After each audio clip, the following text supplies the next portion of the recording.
तो hello everyone. इस video में हम लोग जानेंगे इलेक्ट्रिकल एंड इलेक्ट्रॉनिक्स इंजीनियरिंग मतलब कि ट्रिपल ई ब्रांच, जिसको हम बिट्स में जनरली ट्रिपल ई ब्रांच बोलते हैं।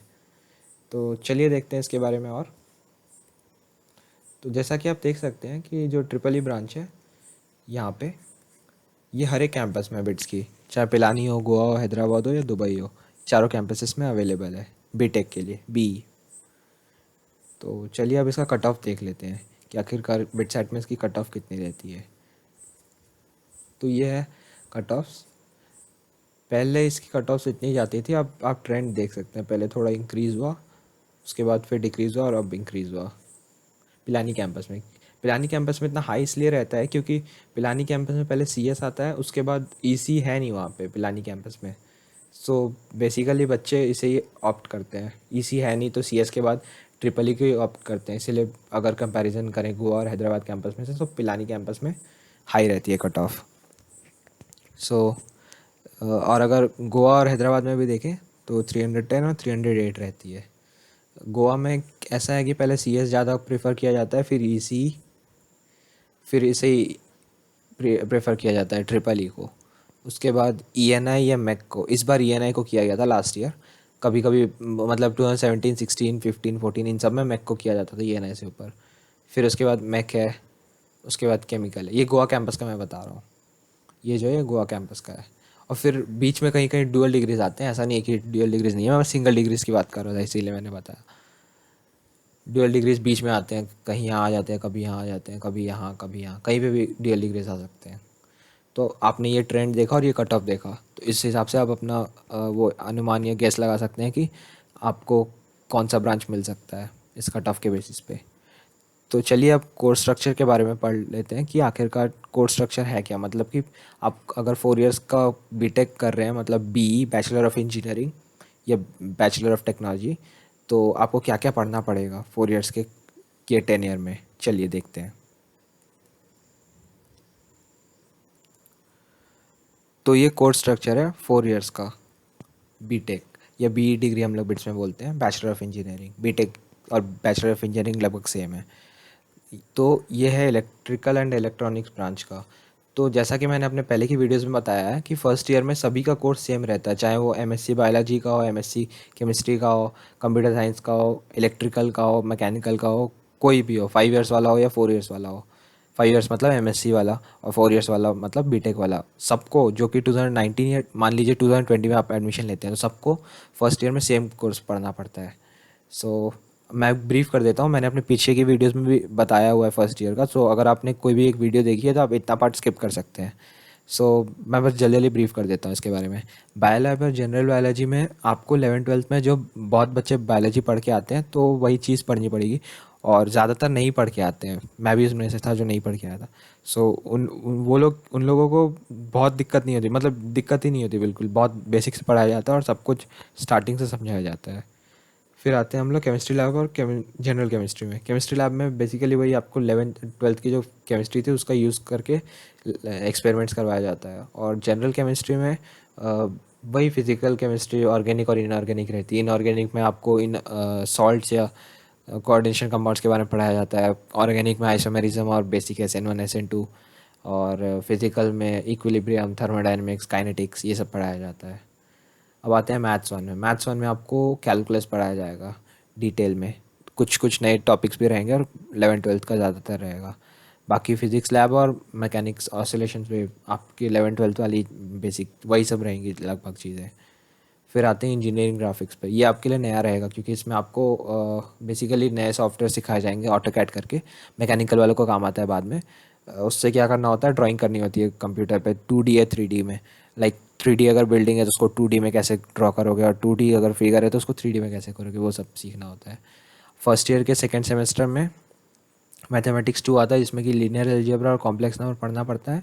वर्कशॉप मतलब कि आपको इंडस्ट्रीज़ में कैसी वो मशीन्स होंगी उनको यूज़ करना सिखाया जाता है असली में, वहाँ पे प्रैक्टिकली।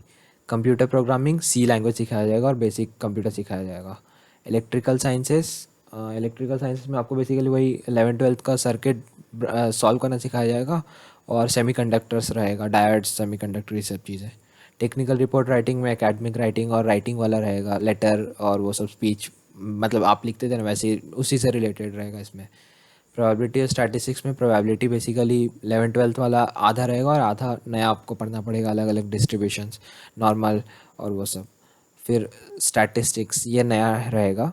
मीन मोड मीडियन तो आप बेसिक पढ़े होगे 11th-12th में, उसका यूज़ नहीं, मतलब बहुत कम यूज़ है, नया चीज़ पढ़ना पड़ेगा इसमें स्टैटिस्टिक्स में। और ये थर्मोडाइनमिक्स, 11th-12th का बहुत कम पार्ट रहेगा, बाकी नया नई चीज़ इसमें सीखने को मिलेगी आपको। तो चलिए अब सेकेंड ईयर का देख लेते हैं, ट्रिपल ई का। बेसिकली अगर आपको ट्रिपल ई लेना है तो आप एक बार कोर्स स्ट्रक्चर देख लो, उससे फ़ायदा करेगा लाइक डिसाइड करने में कि मेरे को ये सब जो टॉपिक्स हैं ये सब इंटरेस्टिंग लग रहे हैं कि नहीं लग रहे हैं, और ये सब मैं कर पाऊँगा कि नहीं, उस टाइप का। सो आप हर एक ब्रांच का देख लो, उससे बहुत मतलब मदद मिल जाएगी। मैथमेटिक्स 3 ये सबको है, और मैथमेटिक्स 3 में पढ़ाया जाता है क्या, differential equation.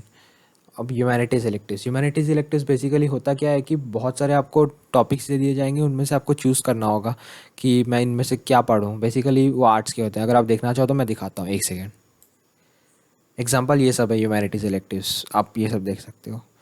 Creative writing, current affairs, effective public speaking, creative thinking, ये सब इतने सारे टॉपिक्स रहते हैं। सो इनमें से बहुत सारे अवेलेबल नहीं होते हैं हर साल, गोवा कैंपस की बात कर रहा हूँ।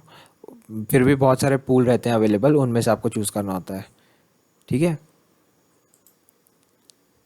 तो सेकेंड ईयर में आपको ये सब करना पड़ेगा, आप एक बार नोटिस कर सकते हो इन सब में।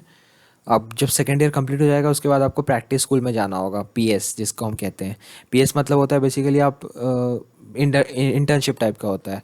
इसमें आपको अलग अलग इंडस्ट्रीज़ रहती हैं, और आपको आपके सीजीपीए पे एक भरना पड़ता है फॉर्म, जो जैसा कि आप अपने बिटसेट स्कोर के लिए करते हो ना ब्रांच लेने के लिए, वैसे ही सेम टू सेम उसके बेसिस पे आपको प्रैक्टिस स्कूल्स मिलेंगे, मतलब अलग अलग कंपनीज मिलेंगी, उनमें आपको इंडस्ट्री का एक्सपोजर मिल जाएगा, जिससे कि फ़ायदा होता है प्लेसमेंट्स में।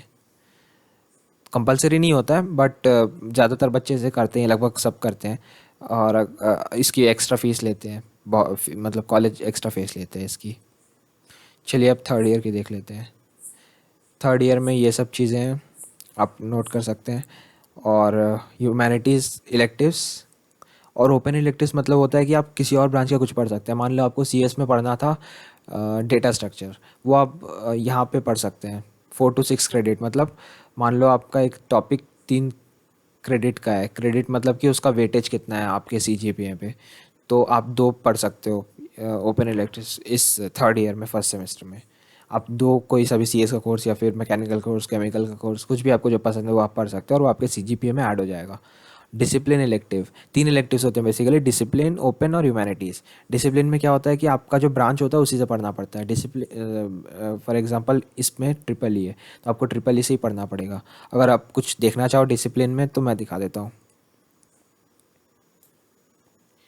बेसिकली डिसिप्लिन इलेक्टिव्स में ट्रिपल ई के ये सब है। मैं धीरे धीरे स्क्रॉल करता हूँ, आप एक बार देख लो।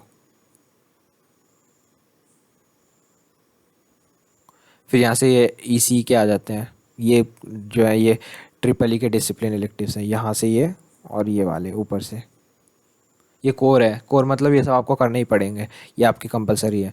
और ये जो है ये डिसिप्लिन है, इनमें से आपको चूज़ करना होगा। ये सब जो भी आपको इंटरेस्टिंग लगे आप उसमें चूज़ कर सकते हैं और पढ़ सकते हैं। फिर थर्ड ईयर के बाद यहाँ पे फोर्थ ईयर में फिर से आपको ओपन इलेक्टिव्स और डिसिप्लिन इलेक्टिव्स यहाँ पे चूज़ करने होंगे। तो फोर्थ ईयर में आपको कोई भी कोर्स का नहीं पढ़ना पड़ेगा। ओपन मतलब किसी और ब्रांच का पढ़ सकते हैं, आप चाहे तो अपने ब्रांच का भी पढ़ सकते हैं, और डिसिप्लिन मतलब अपने ब्रांच का पढ़ना है। फिर उसके बाद फोर्थ ईयर के सेकेंड सेमेस्टर में आपको प्रैक्टिस स्कूल 2 जाना पड़ेगा। और कंपलसरी नहीं है, अगर आप चाहें तो आप थेसिस कर सकते हैं। थेसिस बेसिकली रिसर्च रिलेटेड होता है। और प्रैक्टिस स्कूल अगर आप यहाँ पे गए थे तो आप यहाँ पे भी जा सकते हैं, लेकिन अगर आप यहाँ पे नहीं गए थे तो आप यहाँ पे चूज़ नहीं कर सकते हैं। तो अगर आप यहाँ पे जाओगे तभी आपको यहाँ पे मौका मिलेगा जाने का। सो एक ये इम्पॉर्टेंट बात थी। तो चलिए अब देखते हैं आगे का। तो चलिए अब एवरेज सीजीपीए देख लेते हैं फर्स्ट ईयर के बाद गोवा कैंपस में, कि जो ट्रिपल ई के बच्चे होते हैं उनकी एवरेज सीजीपीए क्या रहती है, जिससे कि आपको एक आइडिया लग जाएगा कि आप जब कैंपस में आओगे तो आपको कितना कंपटीशन मिलेगा। चलिए चेक करते हैं। तो ये है सीजीपीए आफ्टर फर्स्ट ईयर, जो कि एवरेज सीजीपीए है। सो ये इंडिविजुअल्स की सीजीपीए हैं ट्रिपल ई में। और अगर देखा जाए एवरेज क्या है तो नीचे जाएंगे, रेड कलर में एवरेज रहेगा। ये 7.5 से 7.6 के आसपास एवरेज सीजीपीए रहती है फर्स्ट ईयर में। मतलब फर्स्ट ईयर ये मतलब बिटसेट स्कोर के बेसिस पे इन सब बच्चों को ट्रिपल ई मिली थी, और इनका जो फर्स्ट ईयर के बाद जो स्कोर है उन सब का एवरेज इतना है 7.5 या 7.6 के आसपास। ओके, तो चलिए अब सबसे मेन चीज़ देखते हैं। सबसे इम्पॉर्टेंट है यहाँ पे पैकेज। तो जैसा कि आप देख रहे होंगे पैकेज यहाँ पे ड्रास्टिकली इंक्रीज़ हुआ है।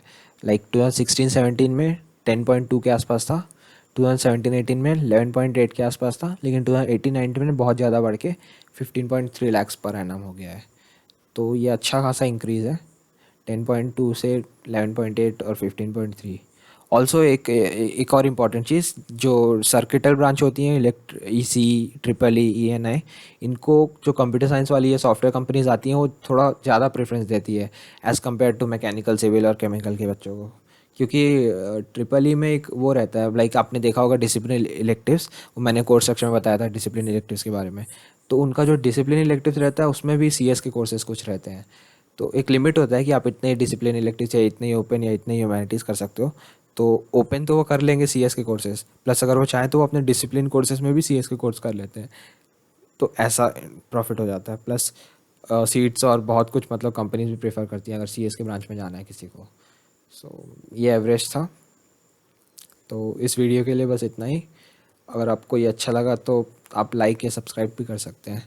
Thank you very much. अगर आपको कोई भी डाउट हो आप नीचे कमेंट्स में पूछ सकते हैं, और आपको आगे कैसी वीडियोस और किस टॉपिक पे चाहिए वो भी आप बता सकते हैं। Thank you very much.